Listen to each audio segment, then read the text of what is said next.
Appreciate it. Thank you so much. I'm in D.C. a lot, and you guys aren't always here. And I've been with you morning, noon, and night the last day, and I don't want you to leave. Juan Delowski from Cleveland Building Trades bought me a couple Guinnesses last night, which just shows you there's a first time for everything. Look, I'm from a working class family and from a working class community. My mom was asked me, my grandmother was asked me, my grandfather was a steel worker, my great-grandfather was a steel worker, all my uncles and cousins, straight working class, auto workers, steel workers, teamsters, building trades. My wife's a teacher. We believe in working people. We believe in working people. And when my grandfather was a little older, a few months before he passed away, he loved to go grocery shopping. He's 100% Italian, loved to go grocery shopping. And he asked me to drive him around to go shopping because he couldn't get around. Snowy winter day in Ohio. And so he had grocery shopping down to an art form.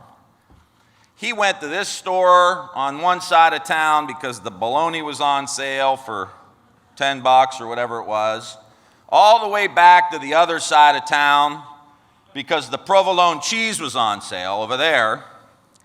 And then I'll never forget, we had to go to a gas station and get the beer because the Miller High Life in a can was a 30-pack for $9.99. So he had this all figured out. And about a couple hours into this, I was a little younger, a little more impatient. I said, Grandpa, okay. He said, we got one more stop. I said, great, we'll go right over to this store right here. And he said, well, we can't go there. I said, Grandpa, I love you. Grandma's going to be mad. She's making lunch. We got to get this wrapped up here. He says, we can't go there. I said, why not? He said, the meat cutters are on strike, and we ain't crossing that picket line.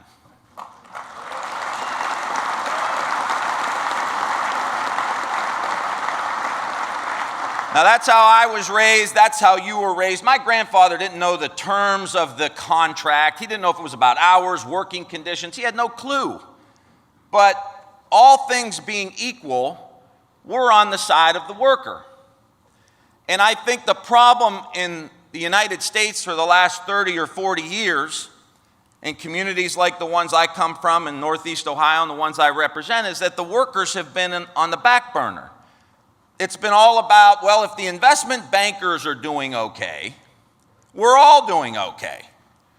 And how's that worked out for us? And then a whole other philosophy that all those investment bankers and the CEOs who have had a 1,300% increase in their wages since the 1970s, 1,300% increase. And there's a whole group of people in this town that thinks if we give them a tax cut, that somehow it's going to trickle down to Youngstown, Ohio, or Portsmouth, Ohio, or your community. And the country is divided now. And I think this is the honest conversation that we all need to have. It's too much Democrats and Republicans. We got to start looking at each other as Americans again. As Americans.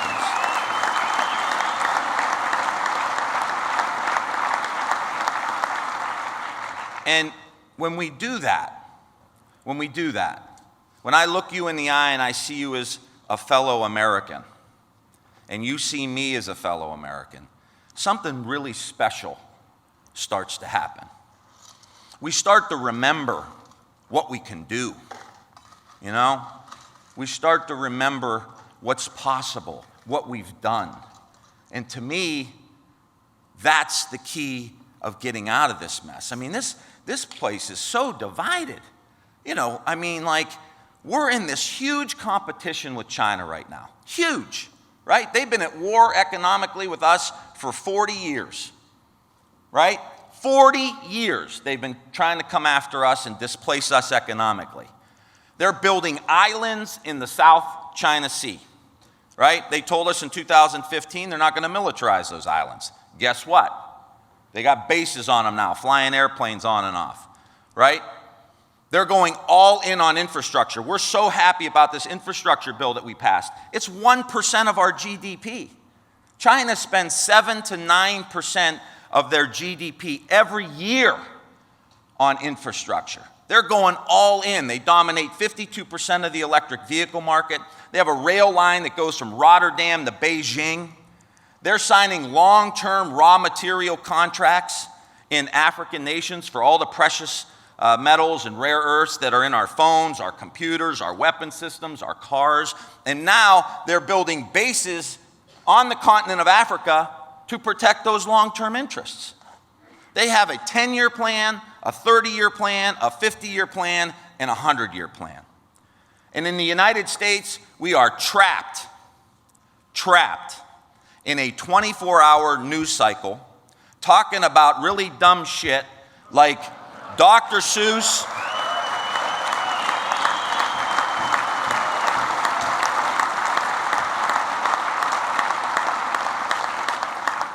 You get the guy from Ohio here, you're going to get at least one swear word. I'm sorry. This is the way it's going to be. But Dr. Seuss, Big Bird, and on this side, it's defund the police and open borders. It's like, stop. The election's a fraud. Stop. Everybody just stop. We can't do this anymore. We've been doing this since Vietnam. I mean, do we really think we're going to outcompete China if we're at each other's throats all the time about issues that are not even relevant to the vast majority of the people in this room or that you deal with or that you live with? You know, and then people think that you got to agree with your senator 100% of the time, or you got to agree with your congressman 100% of the time, or you got to agree with your president 100% of the time.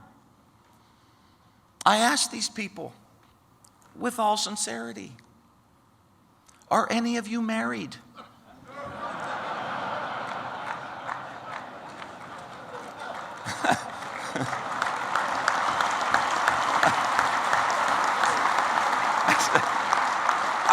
I love my wife, right? Head over heels. We fell in love. We've been in love ever since, right?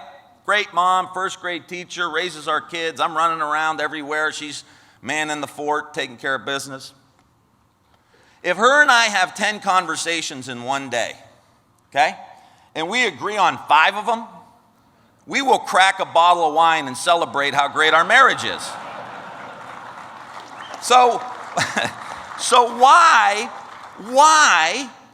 would we think we're going to agree with our politicians 100% of the time? We're not.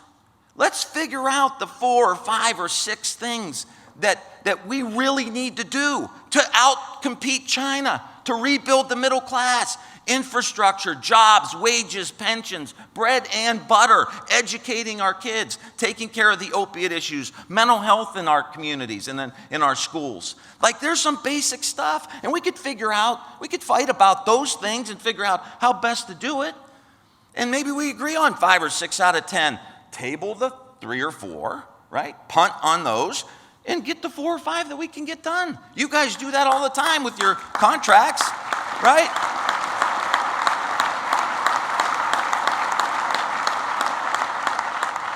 And I think that the American people are dying for leaders in our unions, leaders in positions like the ones I have now and the one I'm running for us to do this, for us to talk this way, for us to focus.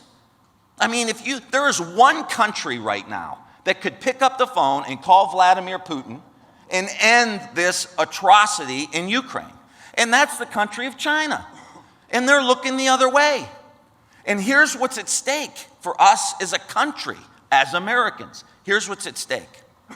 If we don't rebuild the middle class, if we don't get our economy going, right, for working people, all the things we're trying to do, right, China will be the dominant force in the world. And here is a country who has slave labor, child labor, literally concentration camps where they're shaving people's heads and putting them in boxcars. This is happening today in this country. No free press, no free speech, working with the Russians. Vladimir Putin just put his political opponent in prison for 9 years. 9 years. There's a lot at stake here, guys. We don't have time for these conversations. And look, the United States, there's crazy people in the United States, right? Some of them make their way to Congress. Right? Some of them make their way here. But they can't suck all the oxygen out of the room. You know what I mean? They can't. It's got to be about us coming together, working with each other. White, black, brown, men, women, coming together. Come on. Like, it's time, because the clock is ticking here. The clock is ticking. And if we think cutting taxes for the wealthiest are going to rebuild our society, we're sadly mistaken. We got to do what we started doing, and it's the infrastructure bill and the Competes Act that's going to reshore some of these chip manufacturers. As I said, China's dominating 52% of the electric vehicle market. That's us, guys. That's us. Us. We build stuff in the United States. I want us to dominate the electric vehicle market, the battery market, the truck market, the chips market. We got to leapfrog everybody. And that means we have to come together. That's what this whole enterprise is all about.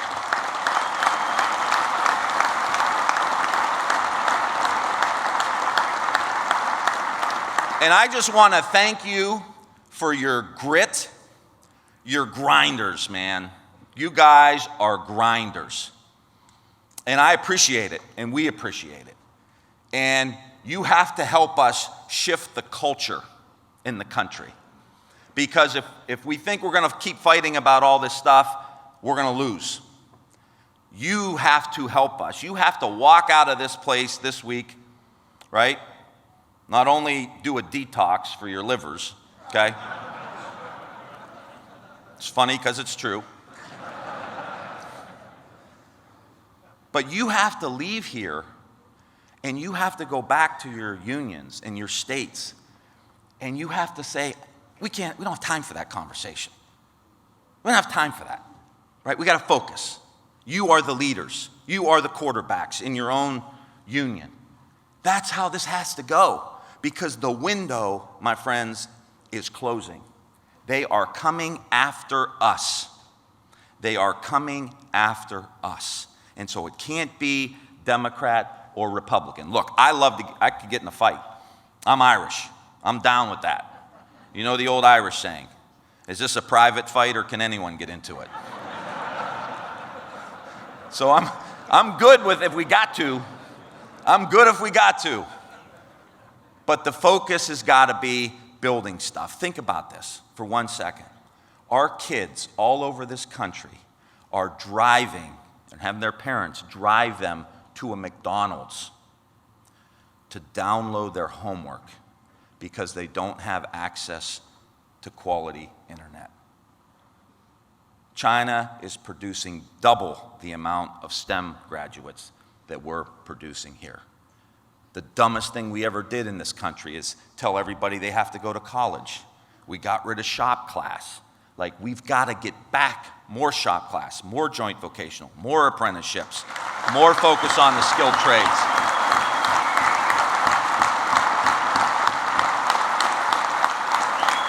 That's how we do it. That's how we do it.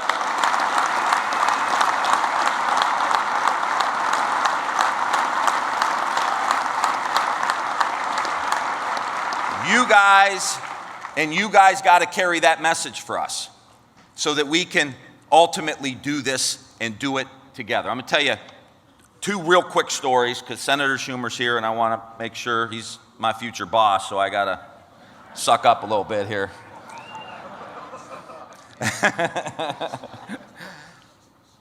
People say, how are you going to win? How are you going to win Ohio? And I'm going to tell you how I'm going to win Ohio. I'm going to work my rear end off, which we're doing. We're grinding it. I'm a working class kid too. We're grinding it, up early, up late, going to all 88 counties in Ohio. But we're down in Marietta on the river, okay? And the guy who drives me is a retired firefighter. So when we go to places, he'll call ahead and he'll say, hey, Tim wants to come by the firehouse, say hello to the guys, say thank you. And if they can't come, he'll invite them to come to an event we're already having. So he invited the Marietta union, head of the union for the Marietta firefighters. So he comes, I get to shake his hand before the thing, and he's voted for Trump twice, lifelong Republican. Sits in the back, I give my spiel a little bit like I did here, China, build stuff, let's go, invest in Marietta, let's do this. And so then I say, like I do at most of my events, okay, any questions? Now, who's the first person to raise their hand? Two-time Trump voter, lifelong Republican. So it gets better because NPR is there, public radio's there.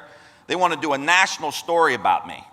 So the guy's there, he's got the headset on, he's got the long stick with the microphone, and he's holding it over me while I'm talking. So as soon as this guy raises his hand, the NPR person turns, goes to the back of the room, puts the microphone right in front of this guy's face. I've been doing this a long time, so I'm sitting right up at the front, and I'm thinking to myself, oh shit. I got these big plans, you know, all the national people are going to see this and hear this radio story, and it's going to be great, and I watched it all fall, you know, go to hell as this guy walked to the back. And so I say, any questions? The guy raises his hand. He says, this is the most refreshing political conversation I've heard in 5 years. I'm tired of this, and I'm tired of this. And I'm going to vote for you, my friend, because you are talking about what we need here in Marietta. Broadband, jobs, investment, and all of that.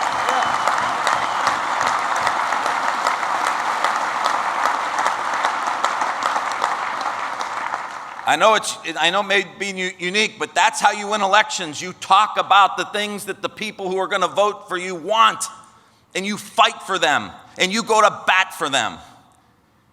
And you don't take no for an answer. And sometimes you don't get the whole thing, but you take what you can get and you move the ball down the field. I'm an old quarterback. Just keep moving that ball. And eventually you're going to get into the end zone. And that's what this is all about. Last story. So Muhammad Ali, right? He retires and he goes down to Louisville, Kentucky. And a guy goes up to him. He's walking across the street. And the guy goes up to him and says, hey, champ, great to meet you. He says, you know, he had that high-pitched voice. Hey, great to meet you. He said, hey, yeah, I saw you fight back when I was a kid. He says, oh, nice. He says, yeah, it was a great fight. He said, but you got knocked down in the 3rd round. Champ said, wasn't my fight. He said, no. Like, I saw Muhammad Ali fight. Like, I was there. I saw an amazing fight, but you got knocked down in the 3rd round. Wasn't my fight. It's Champ. My dad took me to the fight. It was like a father-son thing, and I was there. It was great. You're amazing. But you got knocked down in the 3rd round.